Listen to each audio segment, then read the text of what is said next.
Well, before we dive into our discussion, we like to do a little recap action where we recap what happened in the episode, especially since these episodes can happen over a couple of weeks. You may have forgotten some details. So we like to do a little recap, cut that out as a separate video, and then we dive into our full discussion. So if you're watching just the recap or listening just the recap, click the link in the description to see our full thoughts on the episode. Okay, so the episode opens. This was episode 24. And I think it was called Knock Knock. Yep. Pretty sure. This episode opens up with Ame having just used the tile to teleport to the North Pole. And we find one of our intrepid heroes out in this absolute blizzard. Snow up to, I think Brennan describes, like past her knees, like into her thighs. The fox is freezing. She has the little jingling, like magic-eating grasshopper creature that's like tingling in its little cage and going wild. And Brennan describes like this harsh landscape, this sort of like wintry night, and a number of massive mountaintops higher than she could ever imagine.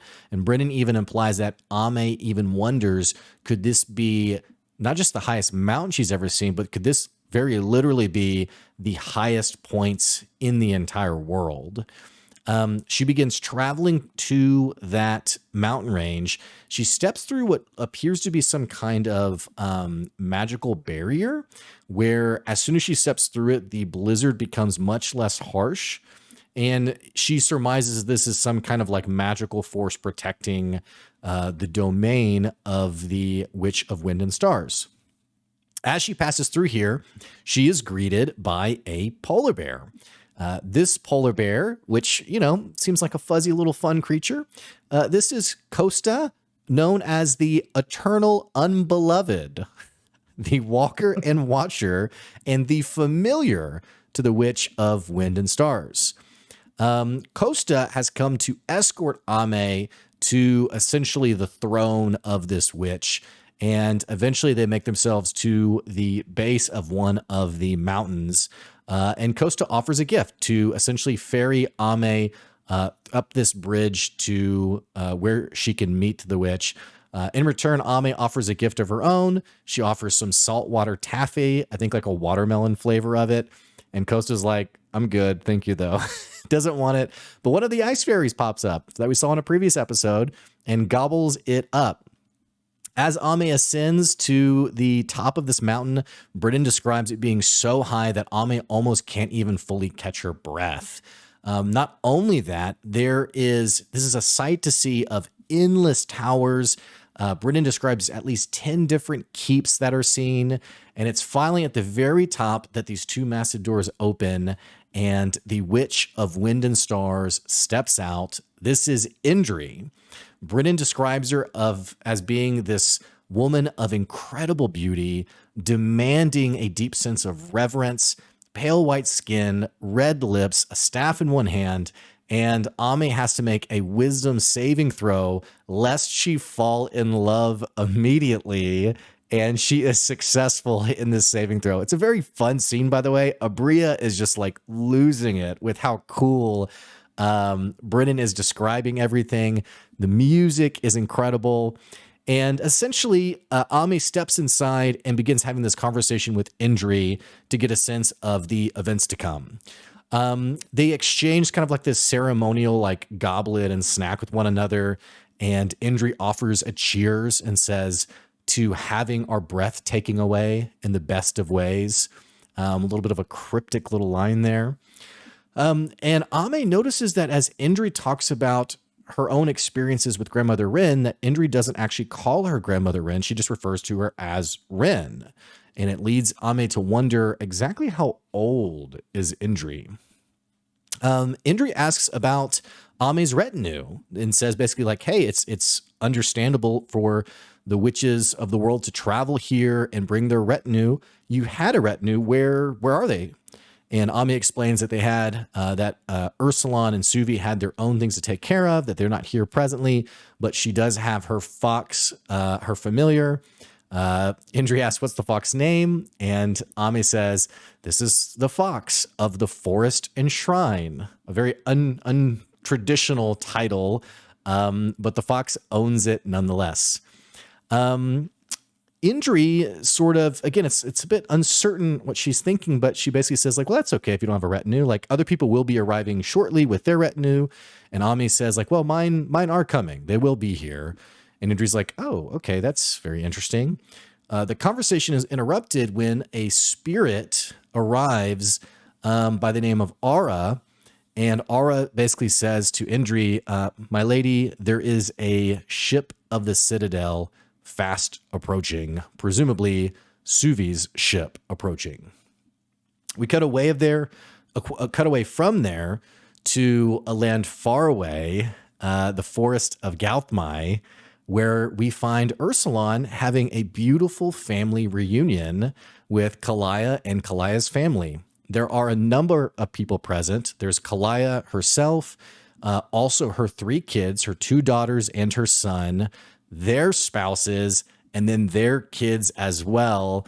And they're all in this little hovel beneath the base of this tree. They're eating this amazing soup. Brennan has an incredible description of just like the flavors and just the feeling of this area, and even asks Ursulon to describe 3 of the different people that he would notice. Specifically, he asks, hey, who would be the family member to have brought you your food? Who would have stoked the fire, and who would have fell asleep on you? He describes the, I think, 5 or 6-year-old nephew that would have fallen asleep on him. One of, I think it was Kalaya's son, who would have brought the food to him. And then interestingly, the one who stoked the fire is Bella, who Aabria quips to describe as Cinderbella, because this is a woman who seemingly effortlessly can just reach into the fire, add a log to it, pick up embers, pick up coals, and is not affected by the fire whatsoever. Now, remember that Kalaya is a spirit herself, that she married a human man, and her children are presumably half spirits, for lack of a better phrase. They're having a beautiful conversation where they become very quiet as they can hear the bombs of the Citadel being dropped in the jungle nearby, far away. And then finally, Ursulon's able to have a conversation with Kalaya on really how she got here and like what her life's been like. We find out that she's been here for some 120 years, and both of her husbands are from Gauthmai, though her ex-husband, which she describes as being dead to her, and then her actual dead late husband. She met one of them in the Citadel. She met the other one afterwards. She explains to Ursulon that she did know Soft, that she saw him waving at her as she was escaping out from the Kasov collection. She talks about her disdain for the spindly, spidery character Pomeroy, and also mentions her relief in knowing that Ursulon did not, in fact, die in the Battle of Starling Ford, but that is, however, where Sir Curran did pass away, where he did die. She also has a number of things that she has collected over the years. Do you want to take it from there? Yeah. Let me just pick up in my notes really quick. All right. So yeah, Kalaya wants to basically bestow upon Ursulon some of these magical things she stole from her time in the Citadel. So there's actually 3 things. The first is this magic coin that, when flipped by a spirit, will always land heads, and flipped by a mortal will always land tails. And then Kalaya's children say, and for us, it just works normally since they're like hybrids. The next item is this dagger with like an antler handle to it. And it's a +1 dagger, but also if you spin it upon the ground, it will basically point you to like nearest civilization, is the way I understood it. So you could use it as like a means to tell you how to escape from somewhere. Like if you're deep in a dungeon or you're like in an underground cavern, if you point this dagger, it's going to point you towards like escape, how to get out of there, basically. Yeah. And then finally, she gives him some black leather boots that they're not like damaged, but they're very like worn in. I think one of the descriptions Brennan gave was that the soles like don't reflect light at all. And when Kalaya drops them from like a few feet up, they land without making any noise. So these boots are completely quiet when you're traveling in them. In return for this, Ursulon wants to give his sister something. So, he digs through his pack and actually retrieves a pearl from Chura's Chowder, the restaurant in Haverwort. And Kalaya is like, oh, that didn't exist when I was there. And so they have a kind of brief little discussion about how the Citadel has changed in the time that Kalaya was there compared to now. Like Haverwort was dangerous and a place that like she seemingly didn't even go. And she tells a quick story about how like the traveling doors used to be different, and you kind of they're not what they are today, where you can just walk through them. These big powerful things. They were like things you had to queue for. And she mentions like one time by cutting in line by using her friend Roderick, and they went to a city named Castagore or Castagain. So an interesting detail that nothing is really fleshed out about. But whenever Ursulon brings up have you ever been home, like to the spirit world? Suddenly his sister gets really quiet and she says, I'm tired, like I need to go to sleep. And so she gets up and heads back, and Ursulon does an insight check. And as he does, he can kind of see that her glamour is like kind of glitching, fading a bit. But he realizes that like it's almost as if her glamour isn't a glamour and it's her like true form, kind of. And while this is happening, Ursulon can see that Kalaya's two daughters are kind of having an argument. And he goes over to them and he's like, he can tell they're like worried. And he's like, how old is Kalaya? And they say, she's over 120 now. And they got the impression that, you were kind of the only thing she was holding on for. And then Brennan again describes the daughters kind of slipping into an argument they've had many times before, where one is saying like it's going to be her time soon, and the other one's like, well, yeah, but it doesn't have to be. And Ursulon's like, what do you guys mean? And just so we don't get confused here, Mahara is one of the daughters, and Adi, I believe, is the other. And so Mahara says, a spirit can't come to this world and live forever. That the world kind of takes its sting on spirits. And, she's been here a long time and she's tried to help other way shadowed spirits. And, one day, just like them, she will ultimately like fade out and join our father if she was to remain here. And then Adi chimes in and is like, or not. And Mahara at that point kind of takes her leave as if she doesn't want to hear her sister kind of go through this again. But Adi tells Ursulon that Kalaya hasn't learned her true form in many, many years, as it takes too much effort for her to kind of like transform in that way. So she's just been wearing her glamour so long that like that's her these days, basically. And Adi believes that she's actually been pressured to wear that glamour and to ultimately kind of pass on and join their father. And she loves her father, don't get her wrong, but her mom's a spirit, a wild one. And so she thinks if she were to die wearing that glamour, some great thing would leave this world forever. Whereas opposed, if she went home, who knows what might happen. And she thinks that's what their dad would actually want, for her to go home and continue being a wild one. Anyway, she apologizes for Ursulon. She's like, I didn't mean you just got here. I'm not trying to bring you into our family drama. But then she kind of prepares some blankets and sets him up for the night to sleep before the fireplace. And Ursulon, describes that he falls asleep with joy in his heart. At this point, we cut to Suvi on the deck of her ship, the Meridian. And Brennan starts us off by basically asking Aabria to describe 3 crew members. The first one is one she trusts the most. And she basically describes this tall woman, blonde hair, sturdy, kind of hardy. And Suvi finds comfort in that. And Brennan says, the wizard Straw. She's basically like this engineer that kind of found this sailing life and really took to it. And so she stayed there. And she's the helmswoman of the Meridian. The next is a crew member who's a bit of a mystery to Suvi. So Suvi describes this older Asian man, salt and pepper hair, very clean cut, but very quiet. Doesn't give off bad vibes, but doesn't give off good vibes. He just no vibes at all. And Brennan says this is Rasper. He's not a wizard of the Citadel, but he came aboard with a special focus on the cargo that was also loaded on the ship. But Suvi doesn't know much more. and he carries a rapier at his side. And finally, a crew member whose competence has surprised Suvi the most. So Aabria describes another young wizard who's about Suvi's age with thick brown hair, and she is yet unname cloaked. So she is the wizard Maddie, presumably short for Madeline or something like that. So after those descriptions, Suvi is told that she has a call waiting on the speaking mirror, basically. So she goes down into her quarters, and on the speaking mirror is her page, Yulia, and she has an update on Ghost. She says that she found the name appeared on a register for an interview in the city of Cairo at an Azure Battalion outpost, conducted by the wizard named Cutlass, who is a guild mage of the Glass Coronet. And Suvi knows Cairo is like a really populous city in Umora, so it kind of makes sense that she might have stopped there on the way to the Citadel. But there is still no record of Ghost in the Citadel. So Suvi wants to inquire more about this interview. So she asks Yulia to find out more about what happened.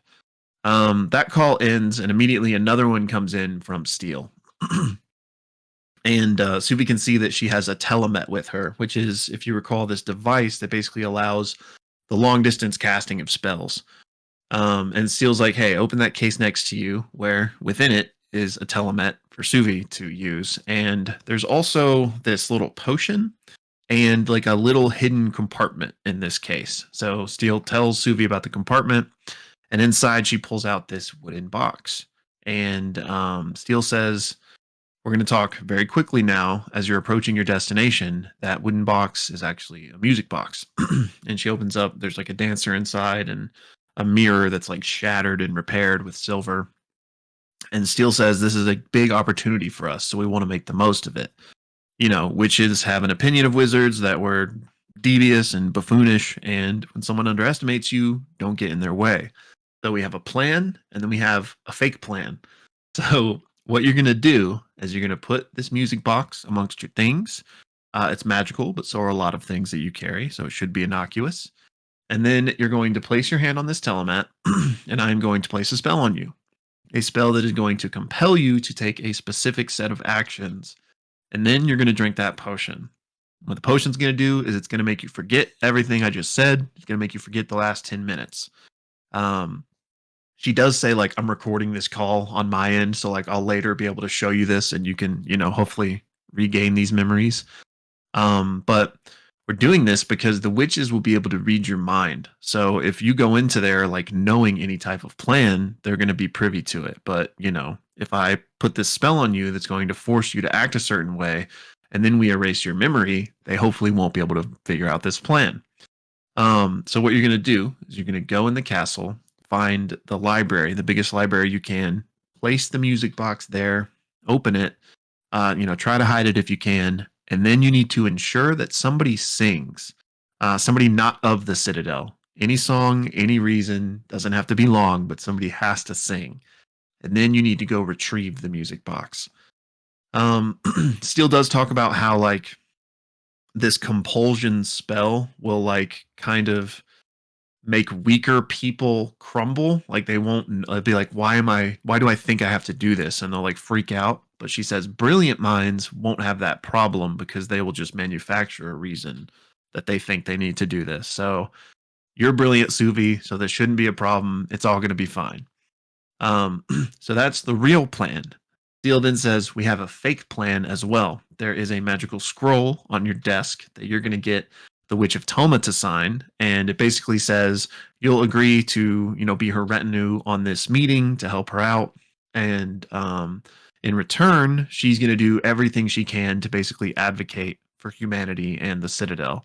And we're going to take that scroll and hide it in the Wizard Straw's staff, which has an abjurative effect on it.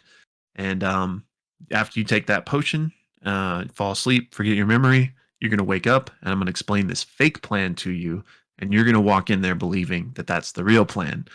So Suvi's a little iffy about this, but she trusts Steel, so she's okay. And she places her hand on the telemat. Steel casts the spell and basically does exactly what I just said, gives her these instructions with the music box.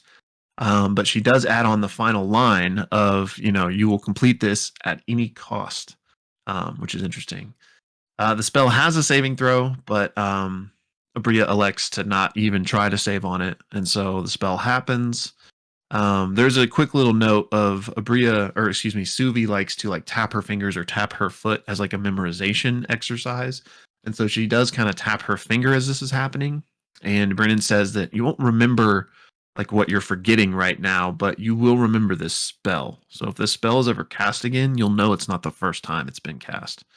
So spell is cast. Suvi drinks the potion. She sits down, and a little while later, she kind of comes to. She only remembers like having walked down the stairs, and then she hears Steele's voice kind of call out to her. And Steele then explains the fake plan, basically saying, "Hey, get Ame to sign this contract. We're going to hide it in the Wizard Straw's staff. It's going to be great." And Suvi's like, "Okay." And Rasper then actually comes knocking on the door, and he's like, "Hey, I've come to collect the telemet. May I?" And Suvi's like, "Yeah, sure, I guess." And she does notice him throw a small vial in the box, which is the potion she just drank, which she thinks is a little weird, but she doesn't press it. And he's like, "Yep, just gonna make sure this stays safe so we can keep using it." And Suvi's like, "Okay." And she then walks back up to the deck of the ship and can basically see this castle as they're approaching it. And there's like a magical pier of ice that is being built to like have the ship arrive at it when it gets here. And she can also see Ame up ahead. And that is where the episode ends. Again, episode 24 of Worlds Beyond Number. Knock, knock.